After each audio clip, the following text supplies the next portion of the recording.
The options before actually sending a letter is reaching out yourself. You always want to reach out yourself. And so let's take it from the infringement standpoint. And so you're thinking about sending a cease and desist letter. If you find somebody that's copied your content or they're infringing on your trademark, you can simply reach out to them and educate them. And this is exactly what I tell my clients. I say, look, this might be a good education moment for them because they may have no idea. They may have no idea about this legal stuff and they're just trying to make a quick buck. Not that it makes it okay, not that it makes it all right, but instead of paying me several $100s to send them a letter, it might be worth it to reach out and say, hey, not sure if you know this, but this is my copyright or this is my trademark. Can you please, stop using it? That way I don't have to get my attorney involved. 9 times out of 10, this works. Welcome to the Legalpreneur podcast. I'm your host, Andrea Sager, founder and CEO of Legalpreneur, Inc. As a serial entrepreneur and someone that works exclusively with small business owners legally protecting their business, I'm dedicated to covering common legal issues faced by business owners, providing you with the business knowledge you need to catapult your business's growth and showing you just how some of the world's most elite entrepreneurs have handled these legal and business issues themselves.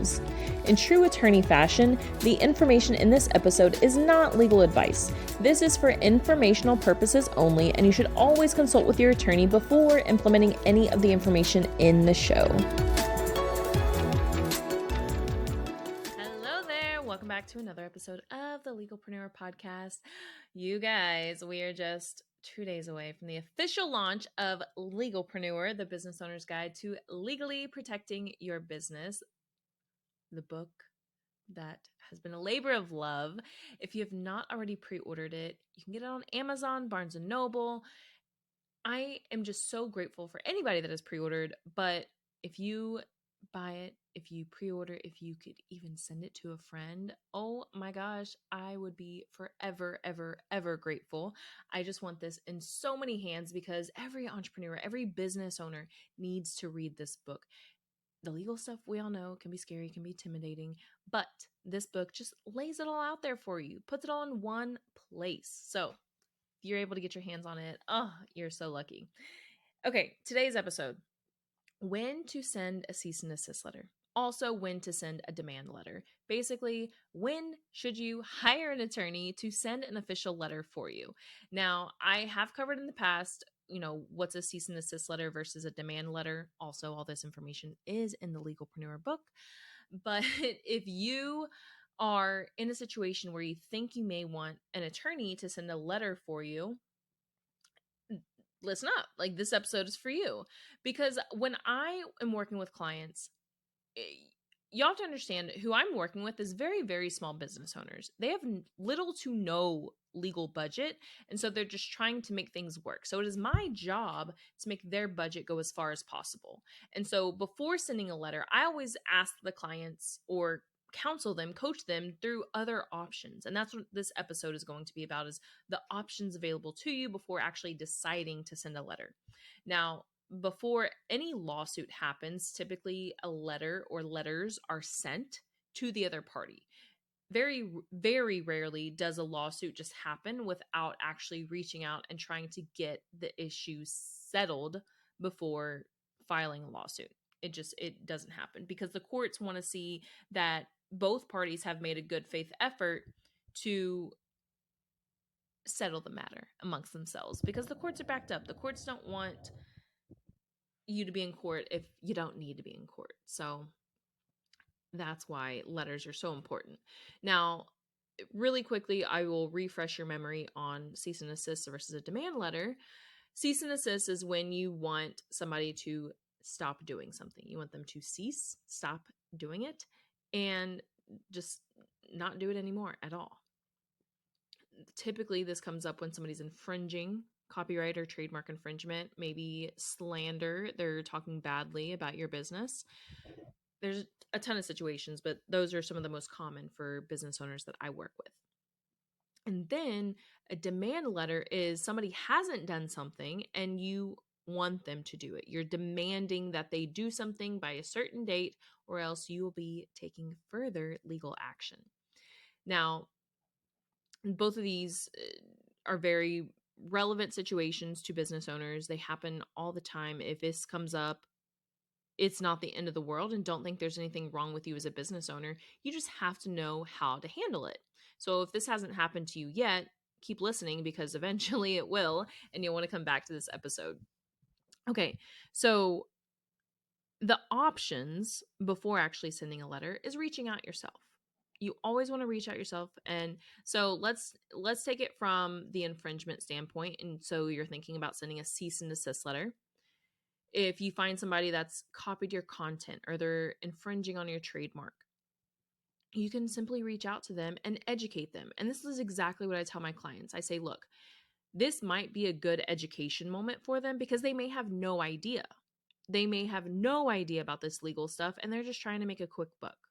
Not that it makes it okay, not that it makes it all right, but instead of paying me several $100s to send them a letter, it might be worth it to reach out and say, hey, not sure if you know this, but this is my copyright or this is my trademark.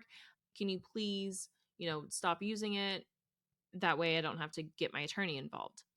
9 times out of 10, this works. But I will say, you don't have to do that. Like, you do not have to do that. If money is an issue, though, you may want to go that route first because it can save you money and you're just saving time and money as far as getting an attorney involved. But if you're like, I'm too busy for that, I don't care, whatever, just want to get an attorney to do it for me, absolutely, that is your right. What I'm talking about here are other options to help you save money and just let you know the other options you have available to you. So you can absolutely reach out. So most of the time this goes very well. Most of the time people are like, oh shit, I had no idea. I'm so sorry. And they'll change it right away. And you guys, it happens to everyone. I'm an attorney. This happens to me. I see other attorneys that are teaching on trademarks and copyrights and that are infringing on my trademarks and copyrights. And I just go about it and I tell them, hey, like, I'm not sure if you saw this, but we have this shit protected. I'm very nice about it, by the way, but it cracks me up because I'm like, how about you practice what you preach? Anyways, okay, so you can reach out. The next option are takedowns. And again, all of this is in the book, but takedowns, this can be a copyright takedown, also known as a DMCA takedown or a trademark takedown. For copyrights, you don't have to have a registration because you automatically own the copyright. For trademarks, though, you do have to have a federal trademark registration to submit a takedown online. And takedowns are where you go basically any third party platform and reach out to them and say, hey, you are infringing on my content because somebody else has posted it on your website. Please take it down. Copyrights, you don't have to have the registration. Trademarks, you do have to have a federal registration. This works for Amazon, Etsy, Facebook, Instagram, Shopify websites, WordPress, like any website, any third-party platform. And the reason this works is because if they don't abide by the takedown rules, they can also be sued for trademark and copyright infringement. And so think about that. If Facebook was responsible for every time somebody infringed on somebody else's trademark or copyright, like they'd be drowning in lawsuits, which they may already be. But just it's how they can relieve themselves of liability. And the DMCA, it's the Digital Millennium Copyright Act. It was enacted when the internet started getting popular and there were blogs, third-party websites hosting other people's content. And the host was like, we're not posting this, but they are hosting it. So this was enacted to relieve them of liability if they abide by the takedown process. Now, the reason you may not want to resort to this is somebody's entire livelihood could be taken away. I know on Etsy, they're pretty strict with a 3-strike rule. If you have 3 strikes against you, then your account is completely suspended, terminated. Facebook, Instagram, I've seen people that have, hundreds of thousands of followers lose their accounts because they were infringing on somebody's trademark or copyright. And this is also why you need to be careful with infringement. But basically, you can submit a takedown without reaching out to them, without getting an attorney involved. You can do this on your own. some people don't like to do that because, of course, they don't want to take away somebody's livelihood. But at the end of the day, sometimes it's a last resort. So it is completely up to you which route you want to take. I'm simply giving you the options available to you. Now, if you are somebody that has a lot of content, a lot of copyrighted works, you may want to ensure that you're always monitoring what you've created and always having the infringing works taken down. We have different packages mainly for content creators, photographers, designers, and basically they're always being ripped off. People are always reposting their content, which is copyright infringement. And so we will go and always have them taken down. We submit the takedowns for you. Like I said, you can do it yourself, but it gets to be very time consuming if it happens a lot. And so we do that for clients. And like I said, copyrights, you don't have to have the registration. Trademarks, you do have to have the registration. Okay, so that's takedowns. Then, depending on what happens, if you've exhausted those options, your next step would be to send a letter. So if you're trying to save as much money as possible, you want to go down the route of reaching out to the party or submitting a takedown. And if those don't work, then you want to reach out to an attorney, have them send a letter for you. So many times I've had clients that have reached out and submitted a takedown, or maybe they didn't want to submit a takedown, but they reached out and the other party was like calling their bluff and said, okay, let me reach out to my attorney. And they're like, actually, yeah, I'll have my attorney reach out instead. So then I reach out, send them a letter, and they're like, oh shit, they're not bluffing. They actually have an attorney.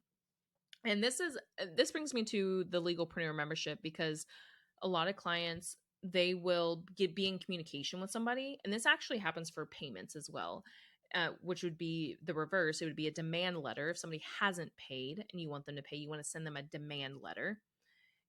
And clients all the time, I'm like, with the Legalpreneur membership, they're able to just CC us on emails. So if somebody ever threatens, oh, I'm going to get my attorney involved, I always just tell them, just CC us and say, perfect.